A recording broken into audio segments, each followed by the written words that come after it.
മനസ്സിലായി. ഈ വിഷയത്തിൽ അച്ഛന് ഈ മകളും അച്ഛനും തമ്മിൽ എത്രമാത്രം അറ്റാച്ച്ഡ് ആയിരുന്നു എന്നുവെച്ചാൽ ഒരു സെക്കൻഡ് ഷോയ്ക്ക് പോകണമെങ്കിൽ പോലും അച്ഛനെ വിളിച്ച് ചോദിച്ച് അങ്ങനെ കമ്മ്യൂണിക്കേറ്റ് ചെയ്ത് അനുവാദം വാങ്ങിയൊക്കെ പോകുന്ന കുട്ടിയാണ്. എല്ലാത്തിനും അച്ഛനായിരുന്നു ഒപ്പം. ആ അച്ഛന് മാനസികമായി തന്നെ വലിയ പ്രശ്നം നേരിട്ട് ആശുപത്രിയിലാണ്. അതുകൊണ്ട് അച്ഛനൊപ്പം ആയതിനാൽ സഹോദരനും ഈ ചർച്ചയിൽ പങ്കെടുക്കാൻ പറ്റുന്നില്ല. പക്ഷേ അവർക്ക് പറയാനുള്ളതാണ് ബിനു പറയുന്നത്. പക്ഷേ അവിടെ എന്തൊക്കെ നടന്നു എന്നതിനെക്കുറിച്ചുള്ള വിശദാംശങ്ങളിലേക്ക് അദ്ദേഹത്തിന് എത്താൻ കഴിയുന്നില്ല എന്നതാണ്. ഇപ്പോൾ നമുക്കൊപ്പം അരുൺ കൂടി ചേരുകയാണ്. അരുൺ മോഹൻ ABVP ജില്ലാ സെക്രട്ടറിയാണ്. ശ്രീ അരുൺ മോഹൻ, ഈ സംഭവവുമായി ബന്ധപ്പെട്ട് ഇന്ന് ABVP അവിടെ പ്രതിഷേധിച്ചിരുന്നു. നിങ്ങൾ ഈ വിഷയവുമായി ബന്ധപ്പെട്ട് മനസ്സിലാക്കിയിട്ടുള്ളത് എന്താണ്? ഞാൻ ആ കോളേജിൽ പഠിക്കുന്ന അമ്മുവിന്റെ സഹപാഠികളായിരുന്ന നിരവധി വിദ്യാർത്ഥികളെ ബന്ധപ്പെടാൻ ശ്രമിച്ചു. അവർക്കൊക്കെ ഓരോന്നും പറയാനുണ്ട്, പല കാര്യങ്ങളും പറയാനൊക്കെയുണ്ട്. പക്ഷേ ഇങ്ങനെ വന്ന് ഒരു പൊതു പ്ലാറ്റ്ഫോമിൽ സംസാരിക്കാനുള്ള ധൈര്യം ആ കുട്ടികൾക്കില്ല. അവർക്ക് അവിടുന്ന് തുടർന്ന് പഠിക്കേണ്ടവരാണ് ഞങ്ങൾ, അതിനുള്ള ധൈര്യമില്ല, കോളേജിൽ നിന്ന് വലിയ നിയന്ത്രണമുണ്ട് എന്ന കാര്യങ്ങളൊക്കെയാണ് പറയുന്നത്. അരുൺ മോഹൻ എന്താണ് മനസ്സിലാക്കിയത്? ABVP എന്തുകൊണ്ടാണ് ഈ വിഷയം ഏറ്റെടുത്തത്? ഒന്നാമതായി കേൾക്കാൻ പറ്റുന്നുണ്ടോ? കേൾക്കാം. ഈ വിഷയം ചർച്ചയ്ക്കെടുത്ത ന്യൂസ് 18നോട് പ്രത്യേകം നന്ദി തന്നെ അറിയിക്കുകയാണ്. കാര്യം നമ്മുടെ കേരളത്തിൽ കഴിഞ്ഞ ഒരു 3-4 ദിവസമായി ഈ പലതരത്തിലുള്ള വിഷയങ്ങൾ, ഉപതെരഞ്ഞെടുപ്പ്, കാലുവാരൽ രാഷ്ട്രീയം, ഇതെല്ലാം സമഗ്രമായി ചർച്ച ചെയ്തുകൊണ്ടിരിക്കുന്ന സമയത്ത് ഇത്രയേറെ ഗൗരവമുള്ള ഒരു വിഷയത്തെ ഒരു നീണ്ട ചർച്ചയിലേക്ക് തന്നെ കൊണ്ടുപോയതിനുള്ള നന്ദി ഇവിടെ അറിയിക്കും. എനിക്ക് ഇപ്പം ഞാൻ ആ കുട്ടിയുടെ അമ്മുവിന്റെ ബന്ധുക്കളോട് അവരുടെ ഈ ഇങ്ങനെ ദാരുണമായ ഒരു സംഭവം ഉണ്ടായതിൽ വ്യക്തിപരമായും സംഘടനയുടെ പേരിലുമുള്ള അനുശോചനം കൂടി അറിയിച്ചുകൊണ്ട് പറയാം.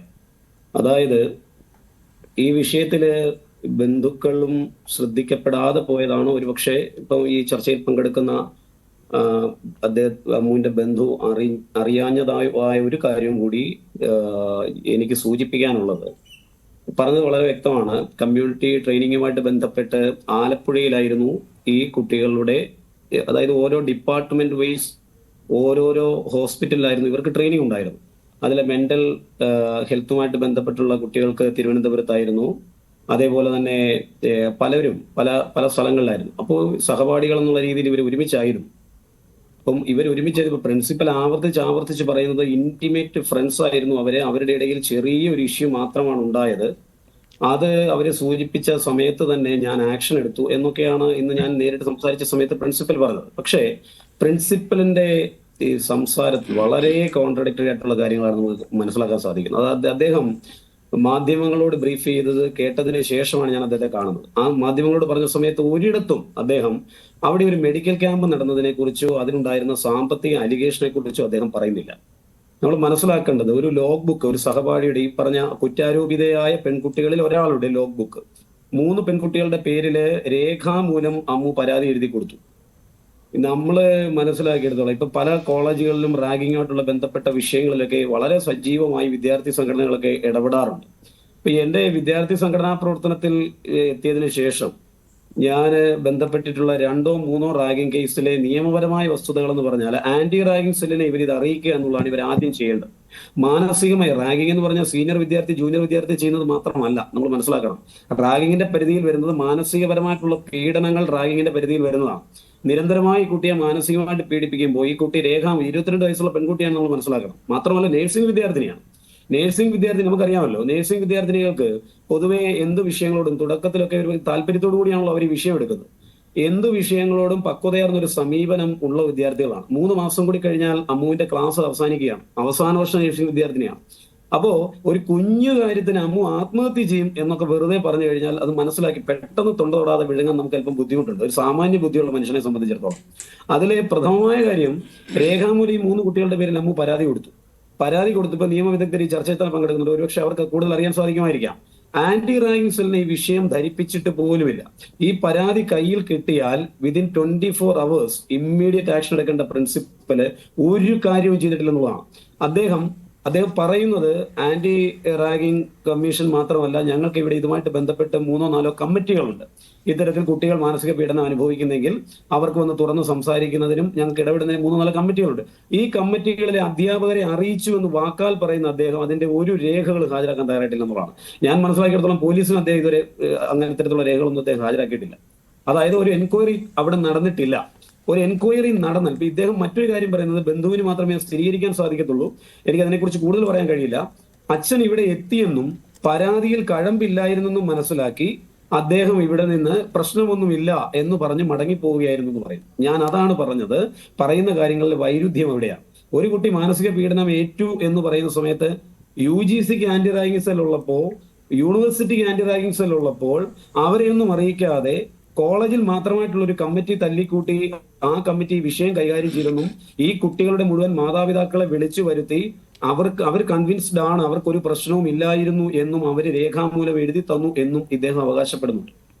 അത് വിശ്വസനീയമായ ഒരു കാര്യമാണെന്ന് എനിക്ക് തോന്നുന്നില്ല. ഒന്ന്. രണ്ട്, ഇതുമായി ബന്ധപ്പെട്ടിട്ടുള്ള ഏറ്റവും പ്രധാനപ്പെട്ട കാര്യം, മുമ്പ് ഞാൻ പറഞ്ഞതുപോലെ ലോഗ് ബുക്ക് പോയി കംപ്ലൈന്റ് കിട്ടിയിട്ടില്ല കോളേജില്. ഈ പരാതിയിൽ പരാമർശിക്കപ്പെടുന്ന ഒരു പെൺകുട്ടിയുടെ ലോഗ് ബുക്ക് നഷ്ടപ്പെട്ടു പോയെന്നും ആ കുട്ടിയുടെ പണം അതിന്റെ കയ്യിൽ നിന്ന് ഹോസ്റ്റലിൽ വെച്ച് നഷ്ടപ്പെട്ടെന്നും അത് അമ്മുവാണ് എടുത്തത് എന്നും വാക്കാൽ പറഞ്ഞു നടക്കുന്നല്ലാതെ ഒരു പരാതി അങ്ങനെ കിട്ടിയിട്ടില്ല. അപ്പൊ ഇത് സിദ്ധാർത്ഥിന്റെ കൊലപാതകത്തിന് മുമ്പ് നിങ്ങൾ സൂചിപ്പിച്ചതുപോലെ ഒരു മരണത്തിന് ശേഷം സിദ്ധാർത്ഥിനെ കുറ്റക്കാരനാക്കി എന്തോ എഴുതി തയ്യാറാക്കിയ പരാതി ഏതോ കേന്ദ്രങ്ങളിൽ നിന്നുണ്ടായി എന്ന് പറയുന്നതിന് ശ്രമമായി അമ്മു തെറ്റുകാരിയായിരുന്നു എന്ന് ആർക്കോ പറയേണ്ടി വരും. അത് ഒരുപക്ഷെ അധ്യാപകർക്കായിരിക്കാം, പ്രിൻസിപ്പലിനായിരിക്കാം, സഹപാഠികൾക്കായിരിക്കാം. കാര്യം ഞാൻ ഒരു കാര്യവുമില്ലാതെ ABVP ഒരു അധ്യാപക വിദ്യാർത്ഥി സംഘടനയാണ്. ഞാൻ അധ്യാപകനാണ്. ABVP ജില്ലാ അധ്യക്ഷൻ അധ്യാപകനായിരിക്കും. വിദ്യാർത്ഥികൾ പ്രതിനിധികളിൽ നിന്നായിരിക്കും സെക്രട്ടറിമാർ പൊതുവെ വരാറുള്ളത്. ഞാൻ പറഞ്ഞത്, നമുക്ക് നമ്മുടെ മുന്നിൽ അങ്ങനെ ഒരു പരാതി വന്നാൽ ആദ്യം നമ്മൾ ചെയ്യുന്ന കാര്യമല്ല. പ്രഥമമായി നമ്മൾ ചെയ്യുന്നത് ഈ വിദ്യാർത്ഥികളെ വിളിച്ച് രേഖാമൂലം ഇത് എഴുതി വാങ്ങി ഈ തർക്കത്തിൽപ്പെട്ട കുട്ടികളോടും രക്ഷിതാക്കളോടും പരാതിക്കാരോടും ഒക്കെ ഇന്ന് ഹാജരാകണം എന്ന് ആവശ്യപ്പെട്ടിരുന്നു എന്നതാണ് പ്രിൻസിപ്പൽ പറയുന്നത്. അതാണ് ഞാൻ പറഞ്ഞു വന്ന അതാണ്. ഈ പ്രിൻസിപ്പൽ പല സമയത്ത് പല കാര്യമാണ് അദ്ദേഹം പറയുന്നത്. വെള്ളിയാഴ്ച ഹാജരാകണമെന്ന് പറഞ്ഞു, പിന്നൊന്ന് പറഞ്ഞു 11-ാം തീയതി വെള്ളിയാഴ്ച ഹാജരാകണമെന്ന് പറഞ്ഞു. ഇപ്പം ഈ അച്ഛൻ മാനസികമായി ബുദ്ധിമുട്ടായിരിക്കുന്നു എന്ന് പറയുന്നു. ഒരുപക്ഷെ അച്ഛന് കൃത്യമായി പറയാൻ സാധിക്കും, അച്ഛനുമായി ബന്ധപ്പെടാൻ സാധിക്കുന്ന സമയത്ത് അടിയന്തരമായി ഒരു ഉത്തരവാദിത്തപ്പെട്ട മാധ്യമം എന്ന രീതിയിൽ ന്യൂസ് 18 ഈ ഉത്തരവാദിത്തം ഏറ്റെടുക്കണം. അച്ഛൻ അവിടെ വന്നെന്നും പരാതി ഇല്ലെന്നും അല്ലെങ്കിൽ കുട്ടി കൊടുത്ത പരാതിയിൽ കഴമ്പില്ലെന്നും പറഞ്ഞിരുന്നു എന്ന് പറയുന്ന സ്റ്റേറ്റ്മെന്റ് പോലീസ് വളരെ ഗൗരവമായിട്ട് എടുക്കണം. ഒന്ന്. രണ്ട്, ഈ ലോഗ് ബുക്കിന്റെ കാര്യവും സാമ്പത്തികമായി ഈ കുട്ടി എന്തോ തട്ടിപ്പ് നടത്തി എന്നുള്ളതിന്റെ പേരിലുള്ള ഒരു ആരോപണം, രേഖാമൂലം അല്ലാത്ത ആരോപണം ഏറിൽ നിൽക്കുന്നു എന്നും പ്രിൻസിപ്പൽ പറഞ്ഞു. അപ്പൊ ഇത് ഈ പ്രിൻസിപ്പലിനെ അറിവ് എവിടെ നിന്നാണ് കിട്ടിയത്? രേഖാമൂലം അല്ലെങ്കിൽ ഈ പ്രിൻസിപ്പലിനെ അറിവ് എവിടെ നിന്നാണ് കിട്ടിയത്? ഈ മൂന്ന്. ഏറ്റവും പ്രധാനപ്പെട്ട കാര്യം ഞാൻ പറഞ്ഞു, അതിന്റെ തൊട്ടടുത്ത് അമൃത സ്കൂളുണ്ട്. ഈ അമൃത സ്കൂളിൽ വെച്ചിട്ടാണ് അവരുടെ മെഡിക്കൽ ക്യാമ്പ് നടക്കുന്നത്. ഒരു പക്കൽ നിന്ന് 2000 രൂപ വീതം കളക്ട് ചെയ്ത് ഞാൻ മനസ്സിലാക്കിയെടുത്ത കോളേജിൽ 1400ഓളം വിദ്യാർത്ഥിനികൾ പഠിക്കുന്ന ഓരോ കുട്ടിയിൽ നിന്നും 2000 രൂപ വീതം ശേഖരിച്ച് വീൽ ചെയർ, അതേപോലെ ഓക്സിജൻ കോൺസെൻട്രേറ്റർ, ഇങ്ങനെയുള്ള ഉപകരണങ്ങൾ വിതരണം ചെയ്യുന്ന ഒരു വലിയ പരിപാടി, ഒരു സേവാ പരിപാടി, ഒരു ക്യാമ്പ് അവിടെ വെച്ച് നടന്നിരുന്നു. ഈ ക്യാമ്പിന്റെ കോർഡിനേറ്ററായി പ്രവർത്തിച്ചതും ഈ പറയപ്പെടുന്ന വിദ്യാർത്ഥിനികളായിരുന്നു. ഞാൻ ഈ മുമ്പ് പറഞ്ഞ വിദ്യാർത്ഥിനികളായിരുന്നു. വളരെ വലിയ സാമ്പത്തിക ക്രമക്കേട് അവിടെ നടന്നിരുന്നു എന്നുള്ളത് ഇന്ന് ഞാൻ സംസാരിച്ച സമയത്ത് ഞാൻ ആധികാരികമായി തന്നെ പറയട്ടെ, പ്രിൻസിപ്പൽ സ്ഥിരീകരിച്ചു. ഞാൻ ചോദിച്ചു, സാർ ഇത് റിപ്പോർട്ട് ചെയ്തില്ലേ അങ്ങനെയാണെങ്കിൽ? അപ്പൊ പറഞ്ഞത്, ഇതിന്റെ കണക്ക് തന്ന സമയത്ത് അതായത് വന്ന പണവും ചെലവാക്കിയ പണവും തുല്യമെന്ന് എഴുതിയാണ് കണക്ക് നൽകിയത്. ഞാൻ പക്ഷെ ബാലൻസ് ഉണ്ടെന്ന് ഞാൻ അറിഞ്ഞു എന്ന് സാർ പറയും. അപ്പൊ ഈ ബാലൻസ് ഉണ്ടെന്ന് അറിഞ്ഞെങ്കിൽ ഈ ബാലൻസ് ആരുടെ കയ്യിലാണ്? ഈ പണം ആരുടെ കയ്യിലാണ്? അത് കുട്ടികളുടെ കയ്യിലാണ്. ഞാൻ ചോദിച്ചു, കുട്ടികളുടെ കയ്യിലാണ്, ഇത് മോണിറ്റർ ചെയ്യാൻ ഒരു സിസ്റ്റം അവിടെ ഇല്ലേ? അധ്യാപകരില്ലേ? അതുകൊണ്ട് ആ ടീച്ചറിനോട് വിശദീകരണം ചോദിച്ചിട്ടുണ്ട്. എപ്പോഴാണ് വിശദീകരണം ചോദിക്കേണ്ടത്? അപ്പൊ ഇങ്ങനെ ഒരു പ്രധാനപ്പെട്ട അലിഗേഷൻ കോളേജിൽ നടക്കുന്നത് അമ്മുവിന് അറിയാമായിരുന്നു.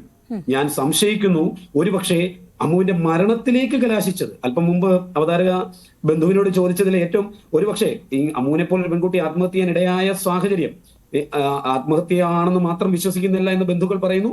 എന്താണെങ്കിലും അമ്മുവിന്റെ മരണത്തിൽ ഏറ്റവും ദുരൂഹമായ വസ്തുത ഈ സാമ്പത്തിക അലിഗേഷനെ സംബന്ധിച്ച അറിവ് അമ്മുവിനുണ്ടായിരുന്നു എന്നുള്ളതാണ് ഞാൻ മനസ്സിലാക്കിയത്. അങ്ങനെയാണെങ്കിൽ ഹോസ്റ്റലിൽ നിന്ന് ഈ മനപ്രയാസം കൊണ്ട് ആ കുട്ടി, ഹോസ്റ്റലിലും ഇതേ കുട്ടികളുണ്ടെന്ന് പറയുന്നു, റൂം മാറി എന്ന് പറയുന്നത് വളരെ ശരിയാണ്. ഈ ആരോപണം വന്നതിന് ശേഷം ഭയമാണ് ഈ കുട്ടിക്ക്. അതുകൊണ്ട് അവൾ റൂം മാറി, റൂം വെക്കേറ്റ് ചെയ്ത് മറ്റൊരു റൂമിലേക്ക് വന്നു. ഇനി ഇനി ഇനി ഇനി ഒരു കാര്യം കൂടി ഒരു സെക്കൻഡ് കൂടി. ഈ കുട്ടി 3ാമത്തെ നിലയിൽ നിന്ന് ചാടി ആത്മഹത്യ ചെയ്ത സമയം എപ്പോഴാണെന്ന് അറിയാമോ നമുക്ക്? 4:50 ഈ കുട്ടി ചാടിയത്. പോലീസ് പറഞ്ഞതാ 4:50. അമ്മുവിന്റെ മരണം രേഖപ്പെടുന്ന സമയം നിങ്ങൾക്ക് അറിയാമോ? 9:30-ക്കും 10 മണിക്കും ഇടയ്ക്കാണ്. വളരെ ഗൗരവമായ വിഷയമല്ലേ? 103 കിലോമീറ്റർ ആണ്. അല്ല, അതിനുശേഷം ആശുപത്രിയിൽ കൊണ്ടുപോകുന്ന വഴിയാണ് മരണം സംഭവിക്കുന്നത്. അതെ, അല്ല, ആദ്യം ജനറൽ ആശുപത്രി കൊണ്ടുപോയി. ഞാൻ പറഞ്ഞത് ആദ്യം പത്തനംതിട്ട ജനറൽ ആശുപത്രിയിൽ കൊണ്ടുപോയി. ബഹുമാനപ്പെട്ട ആരോഗ്യവകുപ്പ് മന്ത്രി ഇന്ന് അന്വേഷണ ഉത്തരവിട്ടെന്ന് പറയുന്നു. ആരോഗ്യവകുപ്പ് മന്ത്രിയുടെ വീടിന്റെ നോക്കത്താ ദൂരത്തുള്ള ഈ ആശുപത്രിയിൽ ഈ കുട്ടിയെ എത്തിച്ചിട്ട്, നിങ്ങൾ മുമ്പും ഈ ജനറൽ ആശുപത്രിയെ കുറിച്ച് റിപ്പോർട്ട് ചെയ്തിട്ടുള്ളതാണ്. രോഗിയെ എടുത്തുകൊണ്ട് ലിഫ്റ്റ് ഇല്ലാതെ എടുത്തുകൊണ്ട് പോകുന്ന സാഹചര്യം ഉണ്ടായെന്ന് പറയപ്പെടുന്ന ജനറൽ ആശുപത്രിയിൽ കുട്ടിയെ കൊണ്ടുവന്ന സമയം NSSന്റെ വനിതാ ഹോസ്റ്റലിന്റെ ദൂരം ജനറൽ ആശുപത്രിയുമായി കേവലം 2 കിലോമീറ്റർ, 1.5 കിലോമീറ്റർ മാത്രമാണ്. ഞാൻ പത്തനംതിട്ടക്കാരനാണ്. 1.5 കിലോമീറ്റർ മാത്രമാണ്. 1.5 കിലോമീറ്റർ കൊണ്ട് ഈ ആശുപത്രിയിൽ എത്തിച്ച കുട്ടിയുടെ തുടയെല്ല് പൊട്ടി പുറത്തു വന്നിരിക്കുകയാണ്. അതുവഴി ബ്ലീഡിംഗ് ഉണ്ടെന്ന് മനസ്സിലാക്കി ആ കുട്ടിയെ എക്സ്റേ എടുക്കാനായിട്ടാണ് ഹോസ്പിറ്റലിൽ ആദ്യം അയച്ചത്. നിങ്ങൾ അന്വേഷിക്കണം. എക്സ്റേ എടുക്കാനാണ് അയച്ചത്. അതിനുശേഷമാണ് ഒരു സൗകര്യമില്ലാത്തൊരു ആംബുലൻസിൽ കടത്തി. എപ്പോഴാണ്? ഏതാണ്ട് 1.5 മണിക്കൂറിന് ശേഷം. എപ്പോഴാണ് അവിടുന്ന് ലീവ് ചെയ്തെന്ന് നോക്കുക. ഈ ആംബുലൻസ് എപ്പോഴാണ് അവിടെ നിർത്താൻ നോക്കുക. 1.5 മണിക്കൂറിന് ശേഷം ഈ കുട്ടിയുടെ ജീവൻ രക്ഷിക്കാൻ സാധിക്കുമായിരുന്നു. അപ്പോൾ ഇതിന് ഉത്തരവാദി കേവലം പ്രിൻസിപ്പലോ അല്ലെങ്കിൽ നമ്മൾ അങ്ങനെ ആരോപിക്കുന്ന ഇവരിൽ മാത്രം ഒതുങ്ങി നിൽക്കുന്നതല്ല എന്നുള്ളതാണ് ഇവിടുത്തെ ഗൗരവമായ വസ്തുത. ഈ നമ്പർ 1 ആരോഗ്യ കേരളത്തിലെ ഈ ഒരു കാര്യം കൂടി വളരെ ഗൗരവമായി നമ്മൾ പരിഗണിക്കേണ്ടതായിട്ടുണ്ട്. ശരി, ഓക്കെ, ഞാൻ താങ്കളിലേക്ക് തിരിച്ചു വരാം.